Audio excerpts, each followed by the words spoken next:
Viaje a la Luna, primera parte. Desde que el ser humano vio la Luna por primera vez, algunos han soñado con explorar nuestro vecino más próximo. Este misterioso objeto que despierta admiración.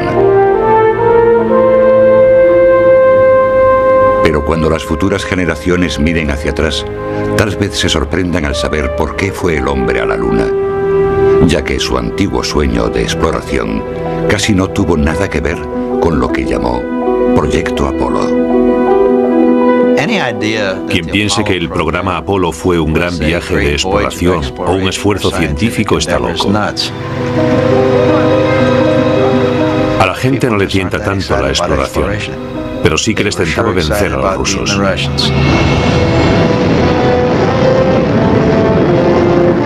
El 4 de octubre de 1957, Rusia pone en órbita el primer satélite hecho por el hombre, el Sputnik. Para muchos norteamericanos, esto supone una terrible derrota, un Pearl Harbor espacial. It is quite possible that an aggressor nation that dominates space will then dominate the world. We just can't let that happen. They consider the control of space around the Earth very much like, shall we say, the great maritime powers considered the control of the seas in the 16th to the 18th century. And they say if we want to control this planet, we have to control the space around it. El doctor Wernher von Braun es el principal científico especialista en coética de Norteamérica. Es el ingeniero alemán que creó las bombas V2 para Hitler en la Segunda Guerra Mundial y que ahora trabaja para el ejército de los Estados Unidos. Durante años, von Braun ha soñado con explorar el espacio. Gracias a los rusos, tendrá esa oportunidad. 9 meses después del Sputnik, el presidente Eisenhower crea la Administración Nacional para la Aeronáutica y el Espacio, la NASA. La NASA anuncia el proyecto Mercurio, un programa para poner a un norteamericano en el espacio. These, ladies and gentlemen, are the nation's Mercury astronauts. Los 7 astronautas del Mercurio se convierten en héroes de forma instantánea, en luchadores de la Guerra Fría, dispuestos a batallar contra el comunismo en el espacio. Las celebridades futuras como Alan Shepard y John Glenn son el rostro público del programa espacial norteamericano. Pero ni siquiera los astronautas del Mercurio sabían lo que estaba ocurriendo ya tras el telón de un poco conocido laboratorio de la NASA. Aquí, en el Centro de Investigación de Langley, en Virginia, fue donde comenzó el Apolo. Aún hoy en día, pocos norteamericanos saben que en la década de 1950, un pequeño grupo de ingenieros ya estaba planeando realizar viajes a la Luna. Se llamaban Grupo de Trabajo Espacial y eran visionarios que tenían unos sueños increíbles. Uno de ellos, el doctor Maxime Fayette, se convertirá en una leyenda y ayudará a crear todas las naves espaciales norteamericanas manipuladas por el hombre. En 1958 está diseñando la cápsula Mercurio. Teníamos la esperanza de aterrizar en la Luna antes o después, porque está cerca y porque todo el mundo podía ver la Luna. Resultaba un buen blanco. En la década de 1950, el viaje a la Luna está a punto de hacerse posible gracias al cohete. Usado como arma desde hace mucho, el cohete es el único motor capaz de funcionar en el vacío. Los cohetes son cada vez más potentes para poder llevar bombas nucleares. Algunos ya pueden alcanzar el espacio. Para que un astronauta sobreviva en él, necesitará la protección de una nave espacial o cápsula. Incluso la cápsula más pequeña precisará de un cohete enorme para ponerla en el espacio. Para superar la gravedad son necesarias cantidades industriales de combustible. Por ello, el cohete se divide en fases.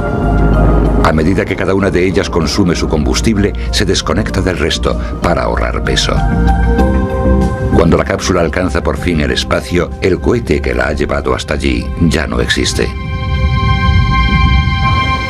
Desde el principio, el peso supone un problema para los ingenieros y afectará a todas y cada una de las decisiones que tomen. La decisión de base es cómo ir a la Luna, lo que los ingenieros llaman el modo. Existen dos posibilidades.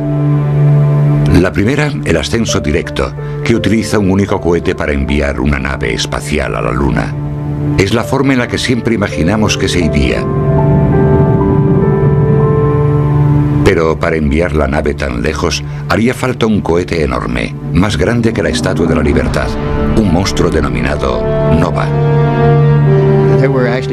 Ya existían diseños del cohete Nova, pero ¿podían construirse?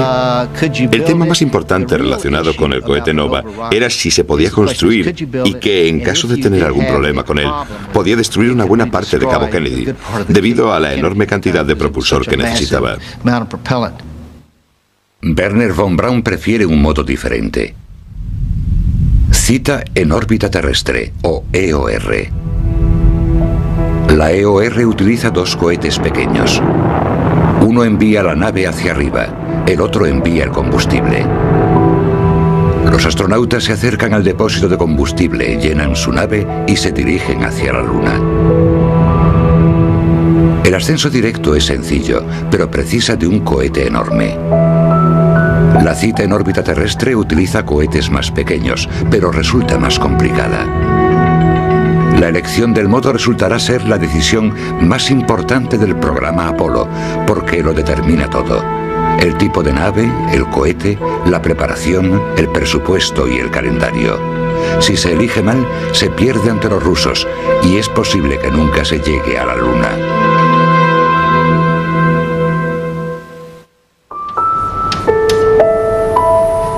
La respuesta era una que nadie se esperaba. Y su defensor, un ingeniero de fuera. No pertenecía al grupo de trabajo espacial y nunca había trabajado para von Braun. Casi nadie apoyó su idea, pero él jamás se rindió. La historia de su lucha es desconocida para casi todo el mundo, pero el plan que él apoyó llevó a Norteamérica a la Luna.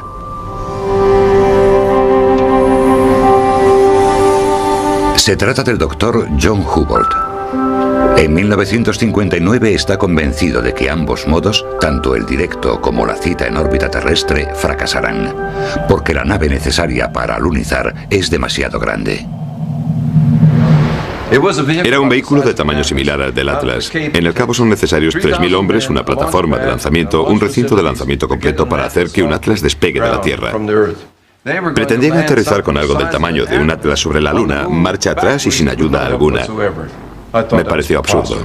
Hubble sugiere que no es necesario llevar la nave espacial principal hasta la superficie de la Luna. En vez de ello, los astronautas usarán un módulo de aterrizaje especial, un pequeño taxi, un bicho.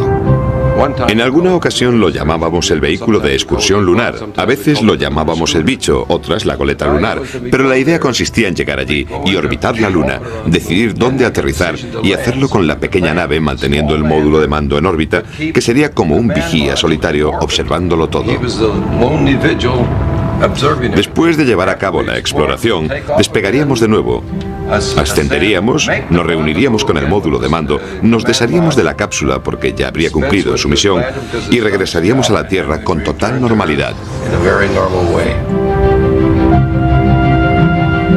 Se trata de la cita en órbita lunar, la LOR. Al usar una cápsula independiente y no llevar la nave principal hasta la Luna, la LOR ahorra combustible y peso. Hubble promete que la LOR podrá llevar a Norteamérica a la Luna con un solo cohete que no tendrá por qué ser el enorme Nova. Pero el regreso seguro de los astronautas depende de esa cita, que es algo que nunca se ha hecho, ni siquiera orbitando la Tierra. El plan de Hubble requiere que la cita funcione perfectamente en la Luna. Para casi todo el mundo, se trata de una locura. Cuando oí hablar por primera vez de la cita en órbita lunar, me dije: Dios mío, ni siquiera sabemos cómo realizar esa reunión orbitando la Tierra. ¿Cómo vamos a estar seguros de poder reunir ambos vehículos en órbita y acoplarlos en la Luna? Me parecía algo muy arriesgado. Recuerdo haber oído, es lo más ridículo que hemos oído jamás. ¿Cómo podría alguien subir hasta allí y aterrizar a 400.000 kilómetros de distancia? John Hubble se lanza a defender la LOR, organizando una presentación tras otra. Aunque la idea no la inventó él solo, Hubble se ha convertido en su principal defensor y está empezando a molestar a algunos poderosos críticos como Max Fayette. Hubble era un tipo muy pesado, de eso no hay duda. Pero había mucha gente que había decidido que ya sabíamos cómo íbamos a hacerlo. Y él mantuvo muchas discusiones, algunas de ellas muy acaloradas. En una reunión aquí en la central, Max Fayette se puso de pie y golpeó la mesa mientras decía: no le hagan caso, no le escuchen, sus cifras mienten, sus cifras mienten. Mantuvimos una discusión delante de varias personalidades. Hasta cierto punto aquel día lo crucificaron, lo castigaron. El sistema se consideró arriesgado, poco seguro. En abril de 1961, John Hubble había empleado ya 2 años en apoyar la LOR y no había conseguido nada, pero está a punto de recibir la ayuda de una fuente inesperada.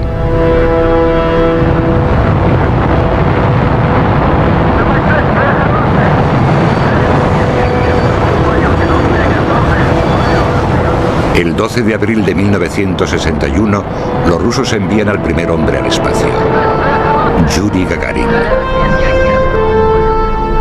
Es la peor derrota infligida al programa espacial norteamericano desde el Sputnik y aumenta la presión sobre un joven presidente que lleva solo 12 semanas en su cargo. President, don't you agree we should try to get to the moon before the Russians if we can? If we can get to the moon before the Russians, we should. And isn't it your responsibility to apply the vigorous leadership to spark up this program? When you say spark up the program, we first have to make a judgment based on the best information we can get whether we can be ahead of the Russians to the moon. We're now talking about a program which may be, which are many years away. The Saturn is still on a 40-hour week, isn't it, Mr. President? Saturn is still going to put us well behind.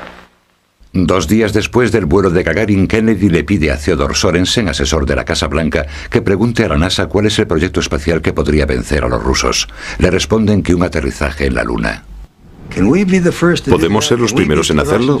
¿Podemos ganarles a los rusos en eso? Y dijeron, sí, está lo bastante lejos, pero los Estados Unidos podrían empezar ya a intentarlo.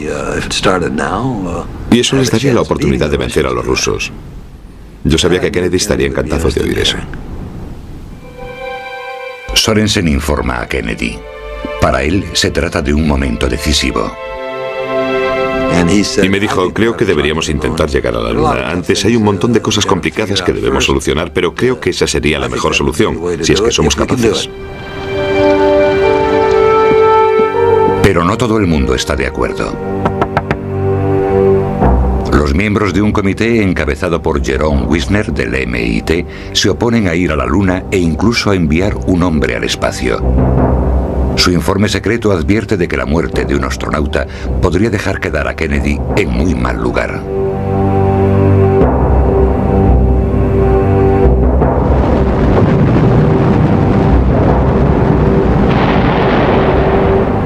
Kennedy mantendrá su decisión sobre la Luna en silencio hasta que la NASA demuestre que un norteamericano es capaz de salir al espacio y regresar a salvo.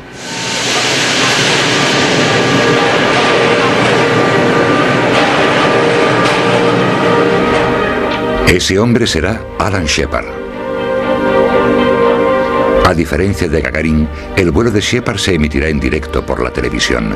Si muere, todo el mundo será testigo de ello. Un accidente en el primer vuelo dejaría en muy mala situación el programa espacial de los Estados Unidos. Once again, hearts are beating faster and people are tensing. The signs of the final minutes of countdown. 10, 9, 8, 7, 6, 5, 4, 3, 2, 1. Ignition. Lift off. Lift off. Fire underneath the bird and she's lifting clean. Ice coming off that redstone. You can hear the roar now. She's going up. Bright flame underneath the rocket. That rocket is going up straight. She's climbing straight. He's pulling teeth now. El lanzamiento sale a la perfección. Durante los próximos 15 minutos, el mundo contendrá el aliento.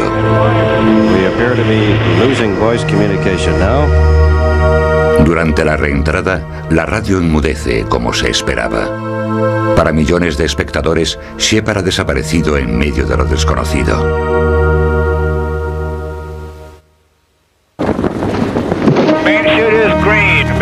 Coming unreefed and it looks good. This is it. You should hear the newsmen here right now. They are absolutely screaming and shouting. They've been jumping up and down. It is a tremendously... Ante la gran respuesta del público al vuelo de Shepard, Kennedy hará pública su decisión de ir a la Luna. 2 días antes de su intervención ante el Congreso, la NASA recibe un borrador de su discurso.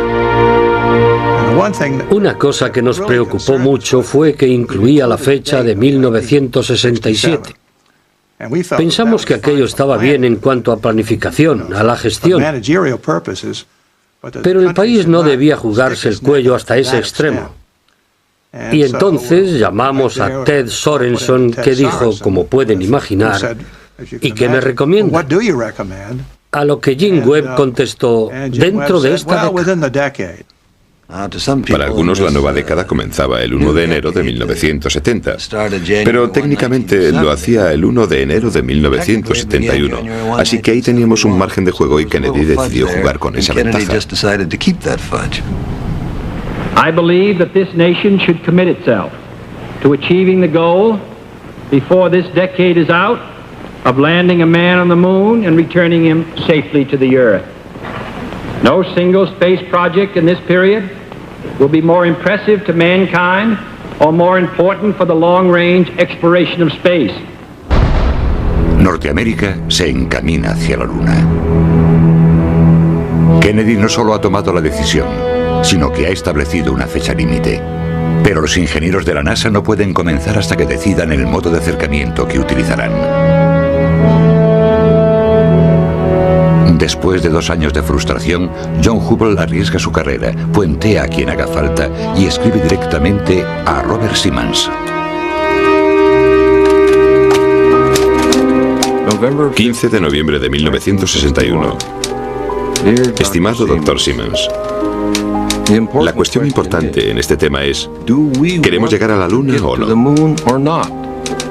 Simplemente deseo aclarar que nuestro sistema LOR merece ocupar el primer puesto entre las opciones. Con todo respeto, John C. Hubble.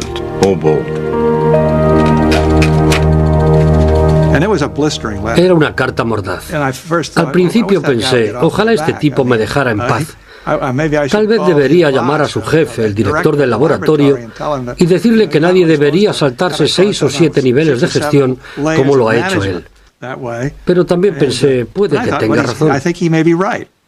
Simmons le pide a Brainerd Holmes, jefe de los vuelos espaciales tripulados, que realice una valoración detallada de la LOR. Tan solo 1 o 2 semanas después, mientras hablaba con Brainerd, este me dijo, la estamos considerando muy en serio. Cada vez nos parece mejor. En cuestión de mes y medio estaban vendiendo las ventajas de la cita lunar en noviembre de 1961. Pero creo que aunque aceptaron la cita lunar, nunca aceptaron a Hubble. Y creo que John nunca recibió, jamás se le reconoció el mérito que merecía.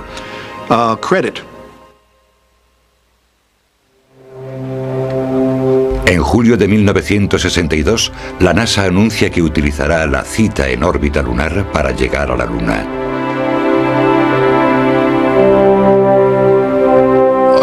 Me crié en una granja, trabajando 16 horas al día, ordeñando vacas de madrugada a temperaturas bajo cero y todo eso.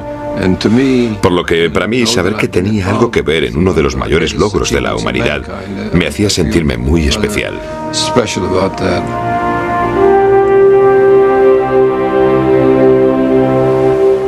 La NASA ha tomado una decisión, pero la cita en órbita lunar sigue siendo una simple teoría. Si fracasa, los astronautas se quedarán perdidos en la Luna para siempre. John Hubble está convencido de que el sistema funcionará. Y ahora está en manos de los astronautas demostrar que tiene razón.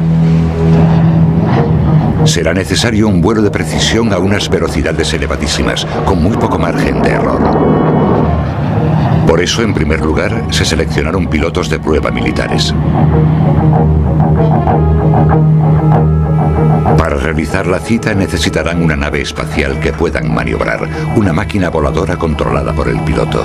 Pero la primitiva cápsula Mercurio no lo es. Con la Mercurio solo podíamos elevarla, encender los retrocohetes y hacerla descender. No podíamos maniobrar con el vehículo, no podíamos cambiar su inclinación ni cambiar su altitud. No podíamos realizar ningún tipo de operación en el espacio. En 1963, los 6 vuelos del proyecto Mercurio llegan a su fin. El Apolo aún está en fase de diseño. ¿Pueden 2 naves encontrarse en el espacio? ¿Puede un hombre sobrevivir a un viaje a la Luna de 2 semanas? ¿Puede salir de la nave con un simple traje protector? Todas estas son preguntas esenciales y en la Tierra no hay forma alguna de contestarlas. Perdido entre los vuelos pioneros del Mercurio y el triunfo lunar del Apolo, encontramos el proyecto que nos dio dichas respuestas. Se llamaba Géminis. Aunque hoy casi ha caído en el olvido, el Géminis supuso un paso esencial para llegar a la Luna. El Géminis supuso una especie de paso intermedio. En realidad estábamos en el proyecto Mercurio. Se comenzó a trabajar en el Apolo y entonces algunos se dieron cuenta de que había bastantes cosas que podíamos hacer en la órbita terrestre que nos vendría muy bien practicar antes de ir a intentar hacerlas a la Luna. Utilizando una sofisticada cápsula para 2 personas, no mucho mayor que la vieja Mercurio, el Géminis pondrá a prueba las reuniones, los vuelos de larga duración y los paseos espaciales. Todo ello importante, pero nada tanto como la reunión. Todo se basaba en realizar una cita en órbita lunar. Los equipos se habían adaptado para eso. El funcionamiento del módulo de mando y del servicio, el módulo lunar, el booster Saturno V, todo se basaba en la suposición de que lograríamos realizar con éxito una cita en órbita lunar. Pero nadie lo había hecho nunca. En diciembre de 1965 comienza el primer intento de reunión de la historia. 2 vuelos Géminis son lanzados con pocos días de diferencia.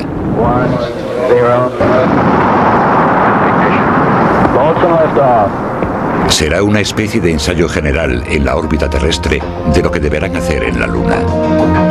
Wally Schirra y Tom Stafford harán el papel de lanzadera lunar. Intentarán reunirse con una nave nodriza pilotada por Frank Borman y Jim Lowell. A las pocas horas del lanzamiento, Schirra y Stafford pueden ver la otra nave.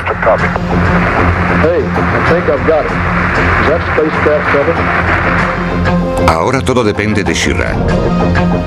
Para acercarse deberá mantener un control muy preciso.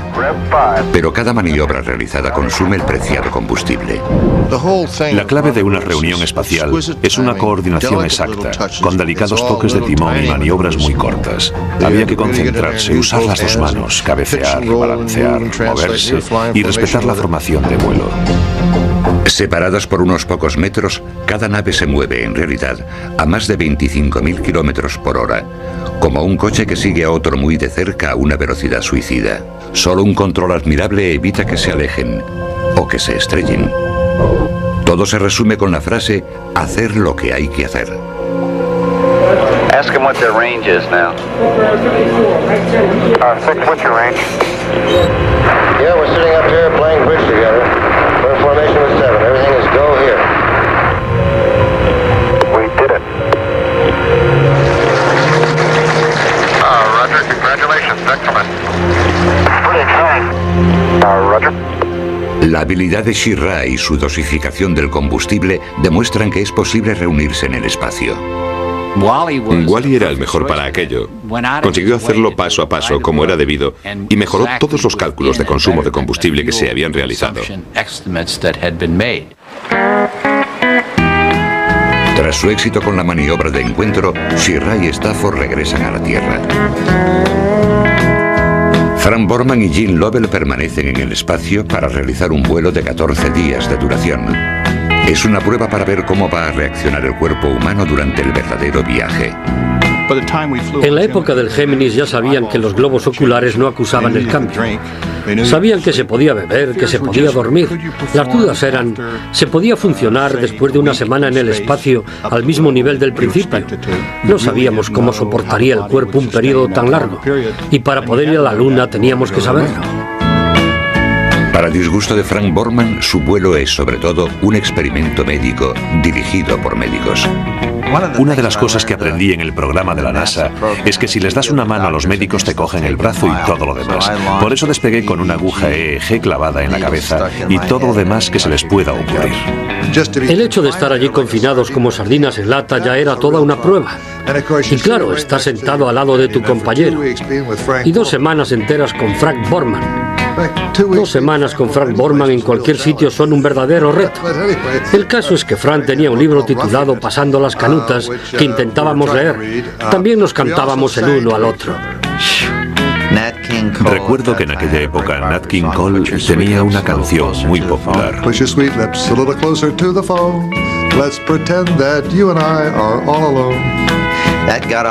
No se nos iba de la cabeza y cantamos la maldita canción durante 2 semanas. Y aún la cantamos de vez en cuando.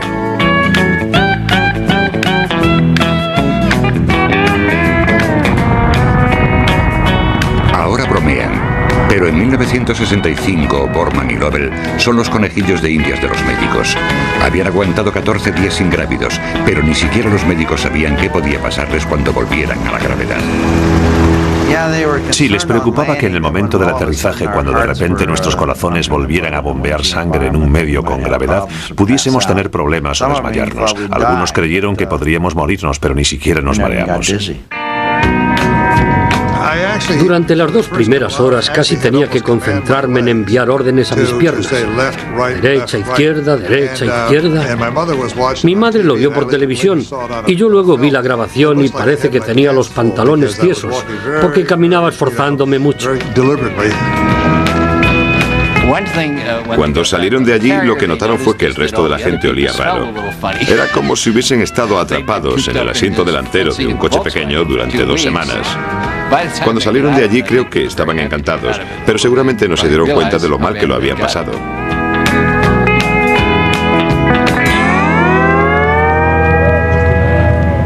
Hasta ese momento el Géminis había sido un éxito, pero lo que aún les faltaba por dominar era la actividad extravehicular, EVA o paseo espacial.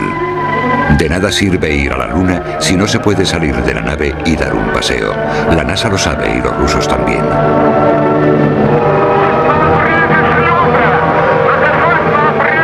Cuando el cosmonauta Alexei Leonov se convirtió en el primer hombre que flotó en el espacio, los Estados Unidos volvieron a sentirse derrotados. 3 meses después, en un esfuerzo por igualar a los rusos, el norteamericano Ed White lo intentó. Flotó durante 20 minutos y la experiencia le encantó.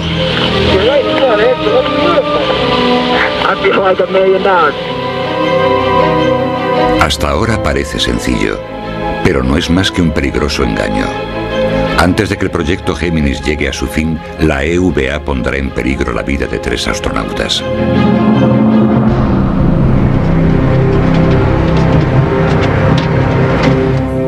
Gene Cernan se convertirá en el tercer ser humano que pasee por el espacio, pero no se limitará a flotar en él.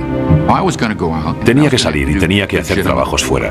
Tenía que montar una mochila de vuelo en el exterior de la nave, sin gravedad, y en un ciclo de noche, con muy poca luz, prácticamente a oscuras. Cernan descubre que hasta la tarea más sencilla resulta casi imposible de realizar. Cada vez que apretaba o giraba una válvula, hacía que mi cuerpo girase en gravedad cero. No tenía nada a que agarrarme. No valoramos la gravedad porque esas cosas podemos hacerlas sin problemas si tenemos los pies sujetos al suelo por la gravedad, pero a mí nada me sujetaba. El esfuerzo resulta ser agotador.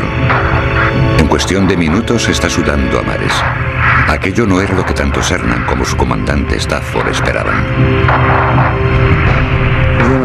En pocos minutos se empañó. Éramos tan inocentes que no se nos había ocurrido echarle un antibao al visor como hacemos cuando buceamos. El hombre no paraba de resoplar mientras yo pilotaba y entonces me dijo: Tom, me está costando mucho trabajo controlarme. Fueron unos momentos terribles y estoy seguro de que aquí abajo, en la tierra, más de uno dudó de que yo lograse regresar porque mi corazón latía a un ritmo de 170 latidos por minuto.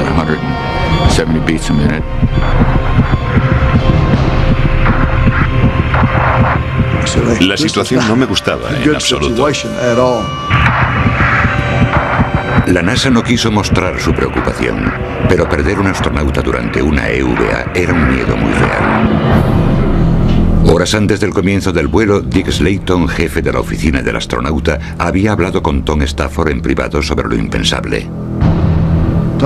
Me dijo: Tom, los jefes de la NASA quieren que te diga que si le ocurre algo ahí fuera y se muere, tienes que traerlo de vuelta, porque no podemos permitirnos tener un astronauta muerto flotando en el espacio. Yo lo miré y le dije: nunca habíamos hablado de esto. Cernan recibe oxígeno a través de una manguera umbilical que sale al exterior a través de una escotilla abierta. Stafford debe pilotar la nave. Si Cernan muere, Stafford no tiene forma de atraer su cuerpo hacia adentro, sentarlo en su asiento y cerrar la escotilla. La única forma en que Stafford podría traer a Cernan de vuelta sería reentrando en la atmósfera remolcando su cuerpo con la escotilla abierta. Le digo: la Géminis iría adelante, pero la manguera nos iría golpeando todo el tiempo. Además, la escotilla seguiría abierta y yo solo llevo un traje muy fino, nada más. Una simple capa de nylon y a través de la escotilla abierta tendré a 5 centímetros de mí un plasma a 1760 grados centígrados. Él lleva 7 capas aislantes, aunque no le servirá de mucho porque estará muerto. Pero yo solo llevo una capa y el plasma entrará por la escotilla. Y aunque superásemos todo eso, cuando se abra el paracaídas del piloto, ¿qué pasará si se enreda con lo que queda de Cernan? O al abrirse el paracaídas principal, ¿y si se enreda con todo eso? Yo caeré al mar con la escotilla abierta. ¿Qué pasa entonces? Él me contestó: ¿y qué le digo a los jefes de la NASA? Yo le dije: si de verdad está muerto, cortaré el cable, haré todo lo que pueda, pero si está muerto, lo otro sería poner en peligro a la nave y a mí también. Stafford tendría que cortar la manguera y yo aún sería un satélite en el espacio surcando los cielos 20 o 30 años después. Para Stafford lo impensable se está volviendo demasiado real. Adiós a la EVA. Lo único que le importa es salvar la vida de Cernan. Llamé a tierra y mi contacto me dijo: vamos a dejarlo, haré que entre antes de que atravesemos la próxima zona de noche.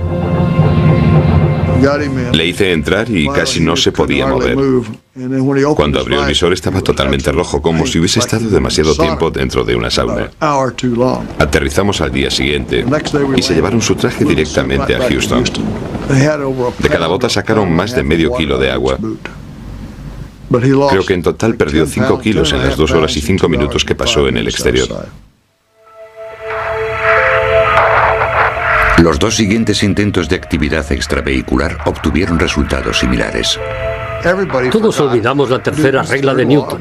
Por cada acción hay una reacción opuesta e igual. Al tocar la nave lo repelía.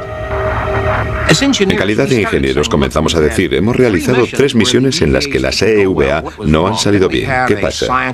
Entonces solicitamos la opinión de un equipo asesor de científicos que dijo: los principios sobre los que se basa la EVA están equivocados. Su forma de entrenar, de preparar a la tripulación, la clase de herramientas e instrumentos que utilizan. Para el siguiente intento, la cápsula irá equipada con lugares donde asirse con las manos y puntos de apoyo para el pie, con el fin de anclar al astronauta en un punto. Pero la mayor mejora es el adiestramiento en un medio de empuje neutro al practicar bajo el agua, que es el medio más próximo a la ingravidez que existe en la Tierra. En el último vuelo del Géminis, el nuevo adiestramiento y las nuevas herramientas hacen que las cosas cambien. Lo que hasta ahora ha sido casi imposible, al astronauta Aldrin le resulta fácil. Me pareció pan comido. Solo había que moverse muy despacio. No había problema. Hay cosas que salen solas. Decides que te moverás de determinada forma y necesitas ventaja. Así que no te permites a ti mismo perder esa posición. Y solo hace falta un poco de paciencia y comprensión.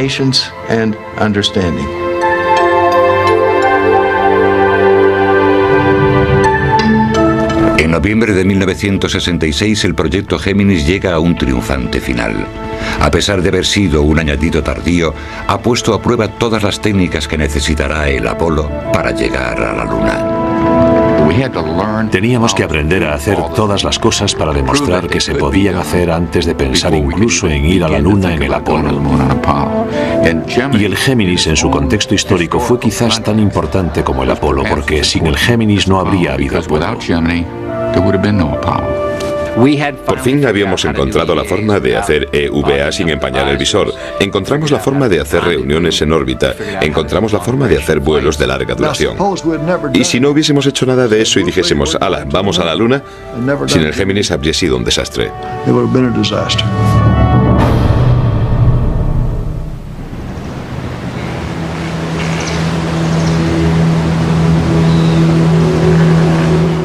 Pero el éxito casi increíble del Géminis no es precursor de lo que vendrá.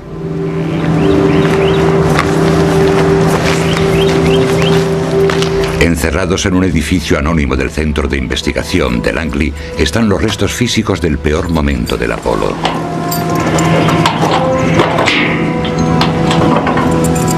Los artefactos almacenados en este edificio no han sido mostrados en público desde hace una década.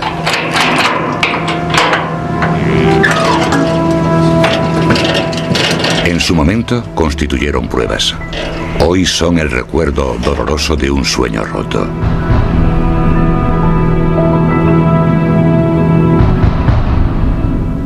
En 1967, las altas esperanzas del programa a la Luna norteamericano dependían todas de esta nave. Su viaje de iniciación, el primero del Apolo, tendría que haber puesto la Luna a nuestro alcance.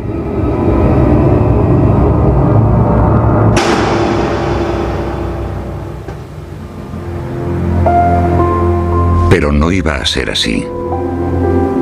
4 semanas antes del lanzamiento, esta nave quedó destruida por un incendio. La tragedia no solo acabó con las vidas de 3 astronautas, también se llevó para siempre la inocencia de todos aquellos que trabajaban en el Apolo.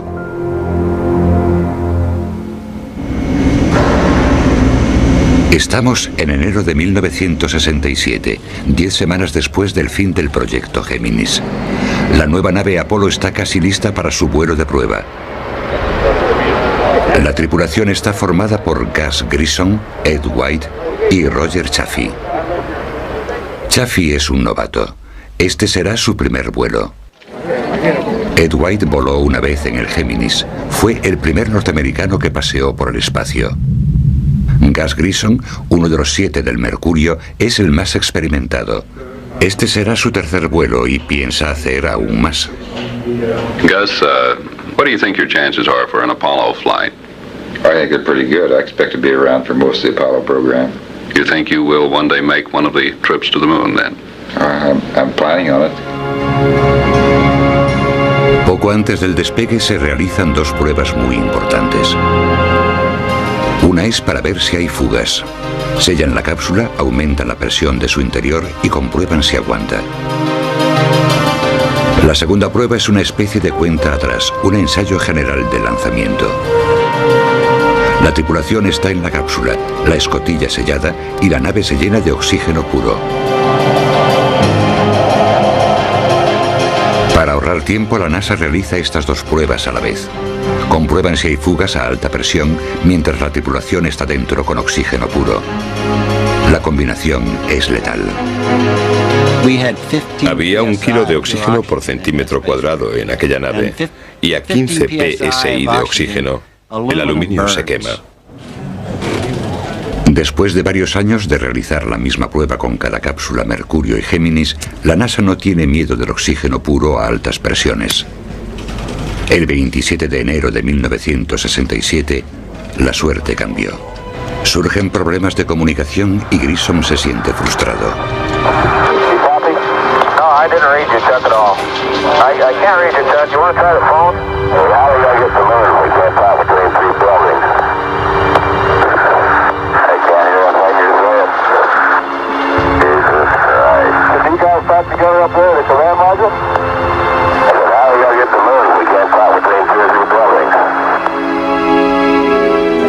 Irónicamente, el final de la prueba consiste en un ejercicio de salida de emergencia, pero no llega a realizarse.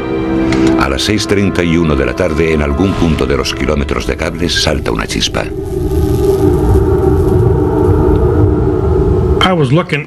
Miraba la pantalla de la consola de mi director de lanzamiento. Vi un destello. Y, de repente, la nave estalló en llamas.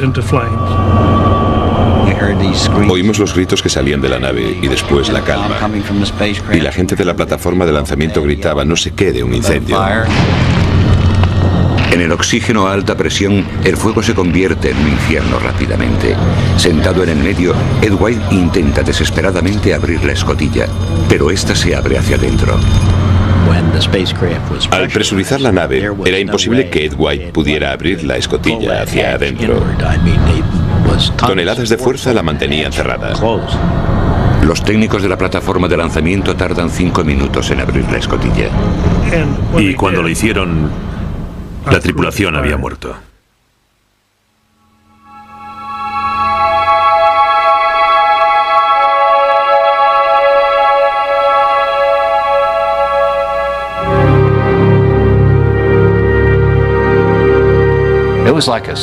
Para todos los del programa, fue como recibir un puñetazo en el estómago, y creo que todos, sin importar qué papel jugasen o cuál fuese su grado de participación, se sentían culpables.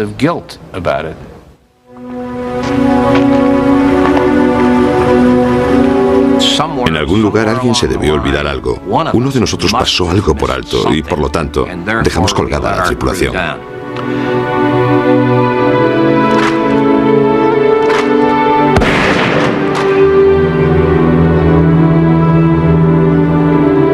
Roger was so energetic, so enthusiastic about the whole program.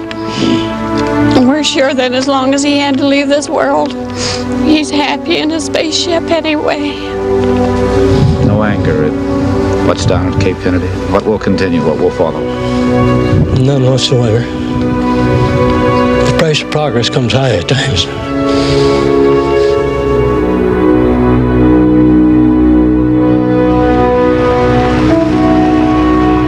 Después, la NASA lleva a cabo una detallada investigación y descubre que la nave del Apolo está llena de fallos de diseño y de fabricación chapucera. Lo peor es que el cableado es de baja calidad y es la causa más probable del incendio.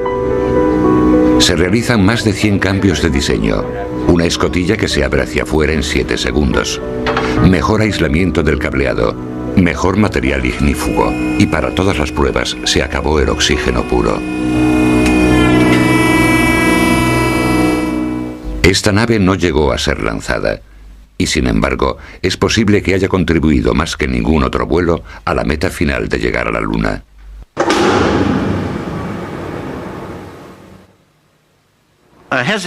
Me cuesta decir esto, pero tengo que decirlo. No creo que hubiésemos llegado a la Luna en los 60 de no haber sufrido aquel incendio.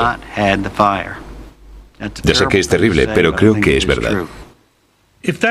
Si eso hubiese ocurrido mientras íbamos camino de la Luna, habríamos perdido la tripulación. No hubiésemos vuelto a saber de ellos y solo quedaría un misterio que afectaría a todo el programa, lo cual habría provocado un retraso sin fin e incluso su cancelación.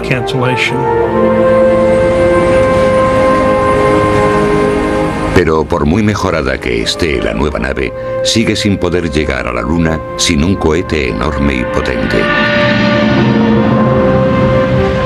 El Saturno V.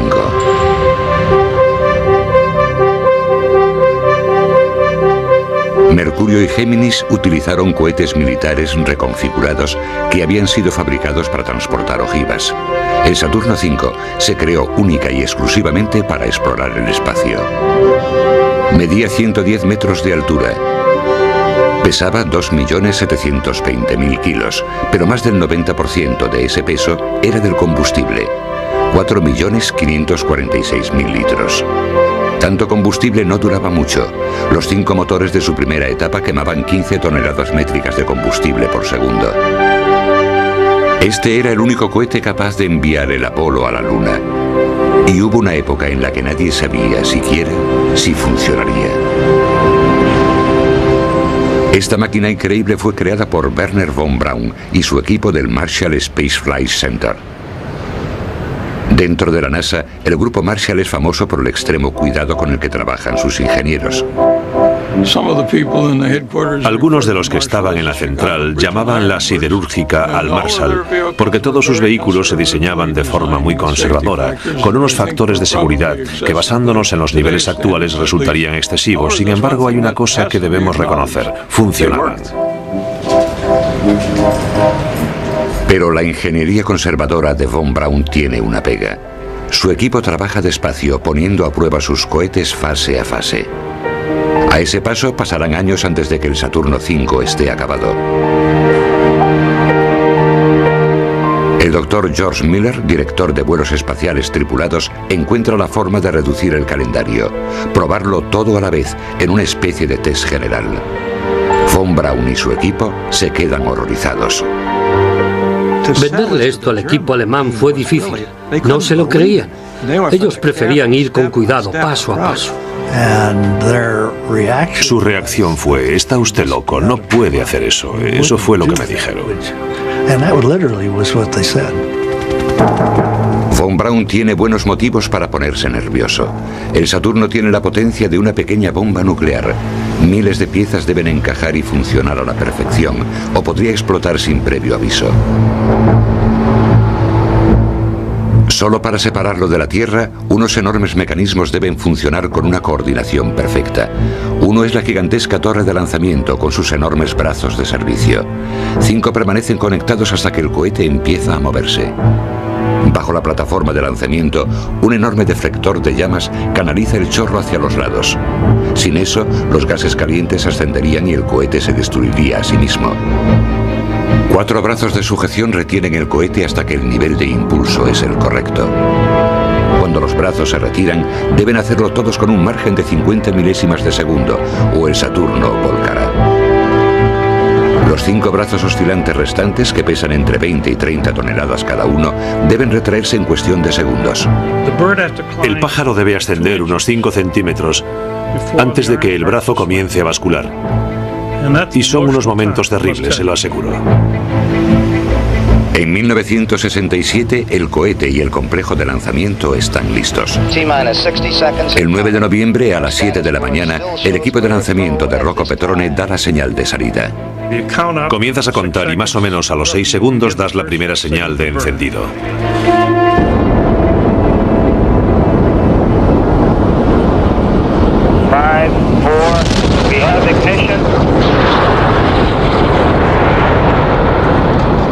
Cuando los motores alcanzan el impulso adecuado, el cohete envía una orden: dejadme ir. Los brazos de sujeción lo liberan. Los brazos oscilantes se retraen. El Saturno V queda en libertad.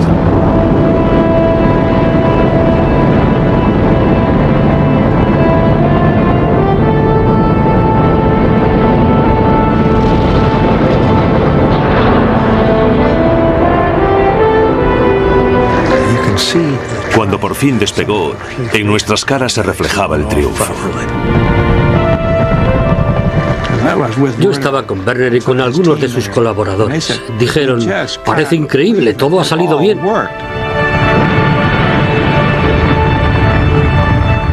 Para mí era el comienzo de la era espacial. Después de conseguir que aquel pájaro despegara, solo era cuestión de tiempo llegar a la Luna.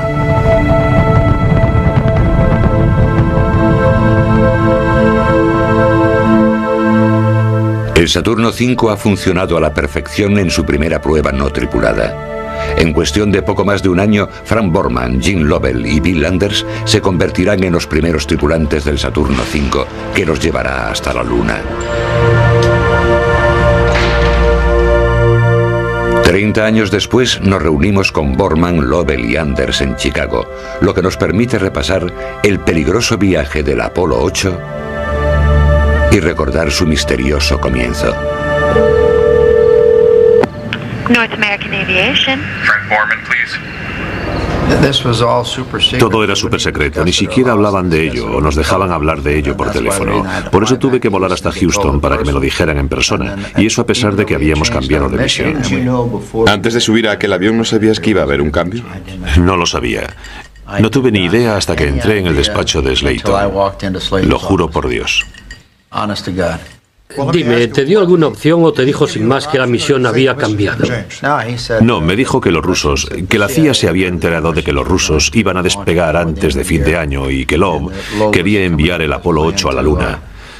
Me preguntó qué me parecía a mí. Yo le dije que me parecía una idea estupenda. No tardé ni 30 segundos en comprometeros a los dos. ¿Lo ves, Bill? Le dijo, Bill y Jim estarán encantados también. 3 días después de despegar de la Tierra, el Apolo 8 se acerca a su blanco. Pero la Luna es invisible, oculta en las sombras, perdida en medio de la oscuridad.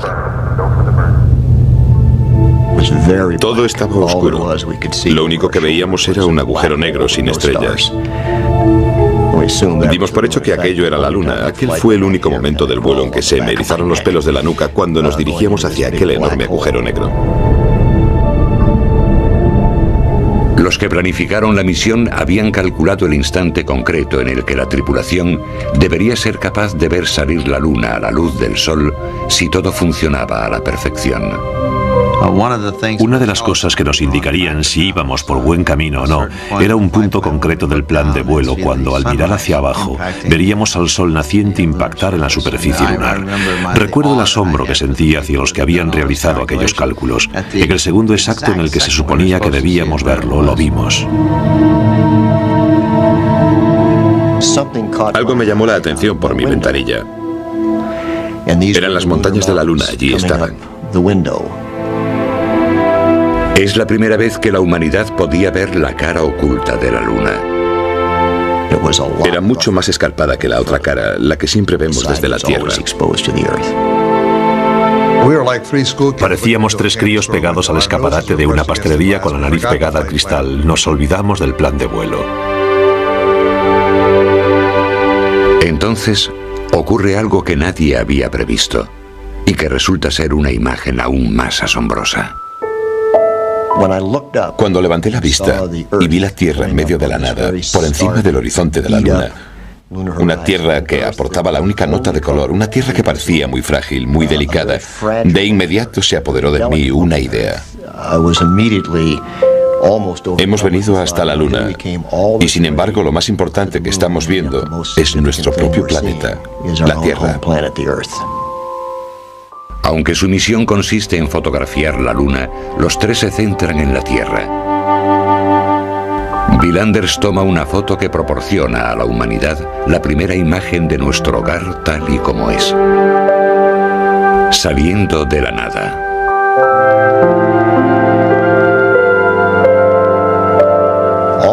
Todas las imágenes de la Tierra tomadas desde la Luna han hecho comprender a la humanidad, a sus líderes políticos, medioambientales y a todos sus habitantes que estamos todos juntos en un planeta muy pequeñito y que deberíamos tratarlo a él y a nosotros mucho mejor, porque de lo contrario no estaremos aquí mucho tiempo. Y por caprichos del destino, es Nochebuena. La NASA ha preparado una retransmisión televisiva en directo desde la Luna. Nos dijeron que al emitir desde la Luna en Nochebuena, contaríamos con la audiencia más grande que había escuchado jamás una voz humana. Y las únicas instrucciones que la NASA nos proporcionó fue que hiciéramos algo apropiado. La audiencia más grande de la historia. Las primeras palabras emitidas desde otro mundo. ¿Pero qué podían decir? No quise perder el tiempo preocupándome por eso, con todo lo que teníamos que hacer. Isai Borga, un amigo nuestro de la Agencia de Información de los Estados Unidos, nos sugirió que leyésemos algo del Génesis. Y así lo hicimos.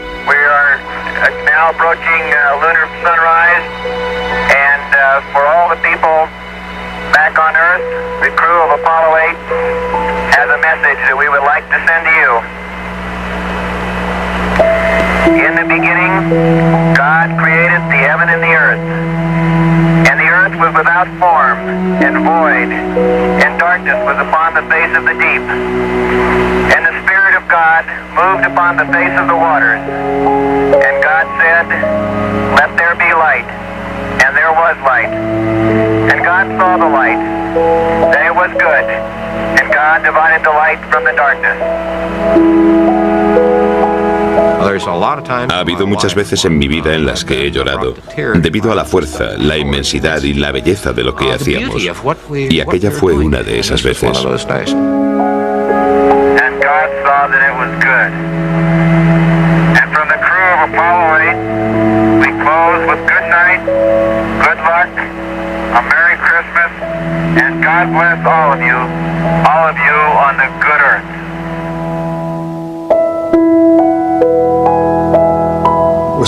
En cuanto se cortó la emisión hablamos con tierra, les dije, ¿lo habéis oído todo? Me dijeron, sí, ¿ha salido bien? Sí, vale. Pues ahora dadnos las instrucciones para volver a casa. La vuelta a casa depende de un único motor, no hay repuesto. Si falla, se quedarán en la Luna sin esperanzas de ser rescatados.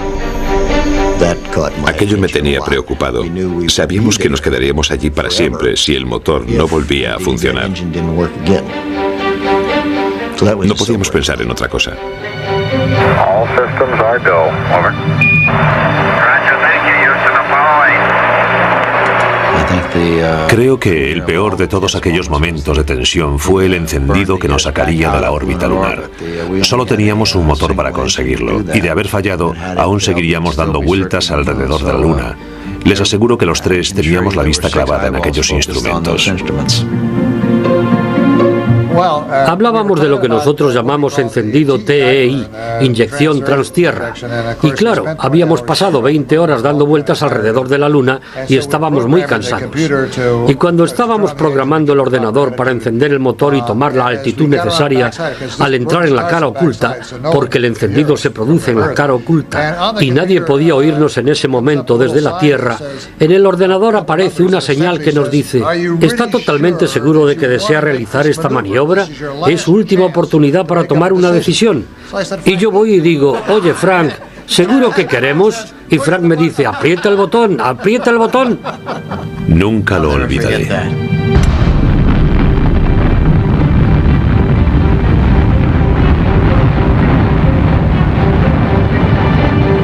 El motor funciona. Sigue en camino de vuelta a la Tierra. Pero ¿hasta qué punto es exacto su curso? Dentro de 3 días el Apolo 8 entrará en la atmósfera terrestre a 40.000 kilómetros por hora.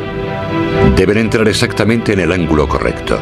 Si se quedan cortos, el Apolo 8 rebotará sobre la superficie del agua y si se pasan, se quemarán. Teníamos que recorrer 400.000 kilómetros para encontrar un punto, el punto de reentrada, que era como del tamaño de la ranura de un buzón, vista a 6 kilómetros de distancia. Teníamos que colar la carta por esa ranura. Y el primer intento fue tan bueno que la carta entró justo en el medio. Era el primer vuelo de Bill, y Lovell y yo no parábamos de bromear sobre lo emocionante que iba a ser la reentrada. Le decíamos que no se preocupase, que todo iba a salir bien, pero después, cuando estábamos en plena reentrada, como el Apolo era mucho más espectacular que el Géminis, a Lovell y a mí nos entró el miedo, y nos callamos, ¿os acordáis? Con su fotografía de la Tierra y su lectura del Génesis, el Apolo 8 ha tocado la fibra sensible del espíritu humano en todo el mundo. Creo que el punto culminante de mi carrera espacial fue el Apolo 8. Lo digo porque fuimos las 3 primeras personas que salimos de la Tierra para ir a ver la Luna, su lado oculto, pero además también fuimos los primeros en ver la Tierra tal y como es.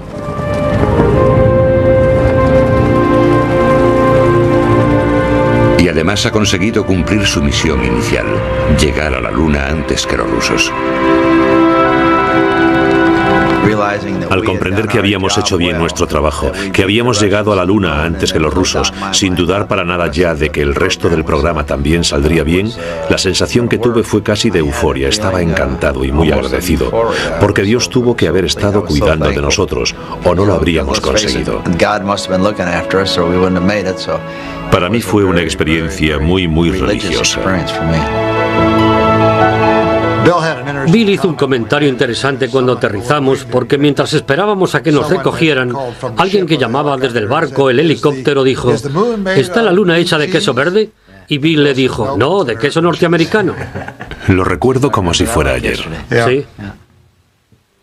El Apolo 8 había recorrido casi 800.000 kilómetros y había marcado la pauta para los demás vuelos. Lo único que faltaba para cumplir la promesa de Kennedy era alunizar. powers considered the control of the seas in the 16th through the 18th century. And they say if we want to control this planet, we have to control the space around it.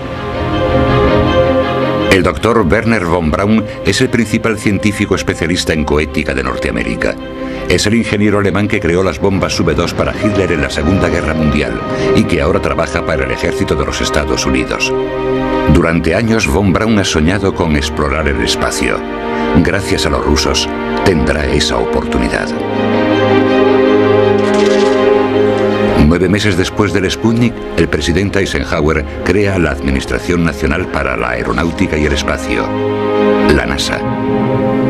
La NASA anuncia el proyecto Mercurio, un programa para poner a un norteamericano en el espacio. These, ladies and gentlemen, are the nation's Mercury astronauts.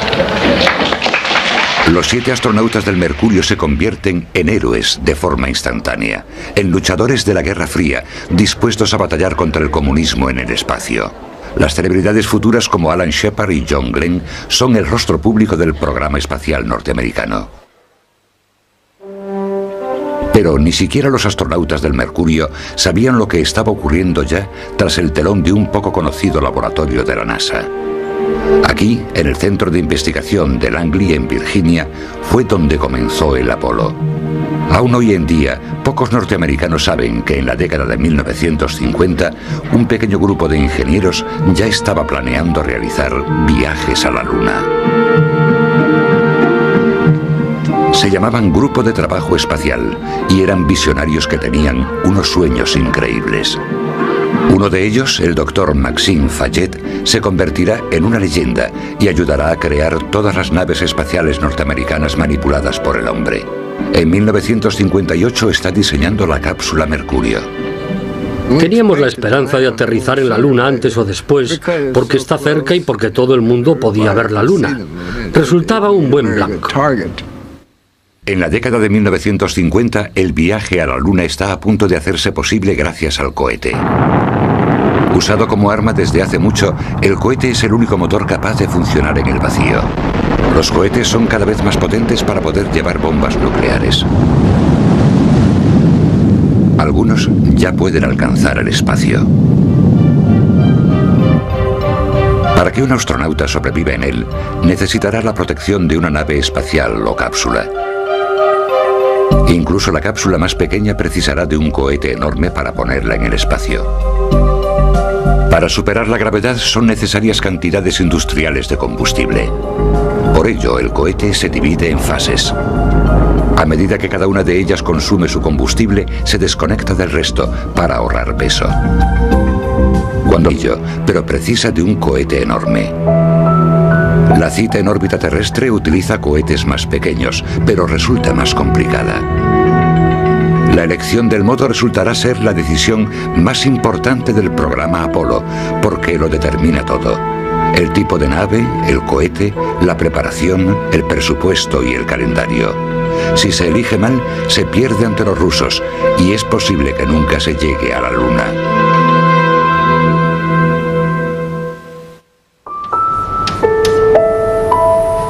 La respuesta era una que nadie se esperaba. Y su defensor, un ingeniero de fuera. No pertenecía al grupo de trabajo espacial y nunca había trabajado para von Braun. Casi nadie apoyó su idea, pero él jamás se rindió. La historia de su lucha es desconocida para casi todo el mundo, pero el plan que él apoyó llevó a Norteamérica a la Luna.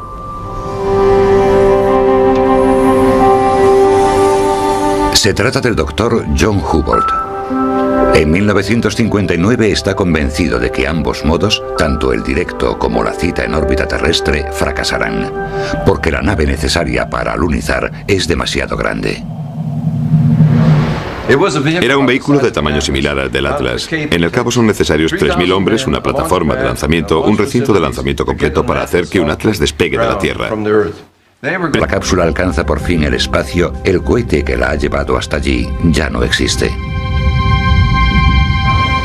Desde el principio el peso supone un problema para los ingenieros y afectará a todas y cada una de las decisiones que tomen. La decisión de base es cómo ir a la Luna, lo que los ingenieros llaman el modo. Existen dos posibilidades. La primera, el ascenso directo, que utiliza un único cohete para enviar una nave espacial a la Luna. Es la forma en la que siempre imaginamos que se iría. Pero para enviar la nave tan lejos, haría falta un cohete enorme, más grande que la Estatua de la Libertad, un monstruo denominado Nova. Ya existían diseños del cohete Nova, pero ¿podían construirse? El tema más importante relacionado con el cohete Nova era si se podía construir y que, en caso de tener algún problema con él, podía destruir una buena parte de Cabo Kennedy, debido a la enorme cantidad de propulsor que necesitaba. Wernher von Braun prefiere un modo diferente. Cita en órbita terrestre, o EOR. La EOR utiliza dos cohetes pequeños. Uno envía la nave hacia arriba, el otro envía el combustible. Los astronautas se acercan al depósito de combustible, llenan su nave y se dirigen hacia la Luna. El ascenso directo es sencillo. Viaje a la Luna, primera parte. Desde que el ser humano vio la Luna por primera vez, algunos han soñado con explorar nuestro vecino más próximo. Este misterioso objeto que despierta admiración. Pero cuando las futuras generaciones miren hacia atrás, tal vez se sorprendan al saber por qué fue el hombre a la Luna, ya que su antiguo sueño de exploración casi no tuvo nada que ver con lo que llamó Proyecto Apolo. Quien piense que el programa Apolo fue un gran viaje de exploración o un esfuerzo científico está loco. A la gente no le tienta tanto la exploración, pero sí que les tentaba vencer a los rusos.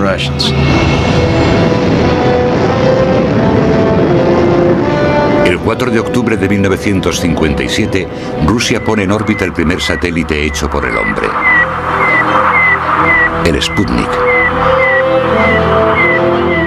Para muchos norteamericanos, esto supone una terrible derrota, un Pearl Harbor espacial. It is quite possible that an aggressor nation that dominates space will then dominate the world. We just can't let that happen.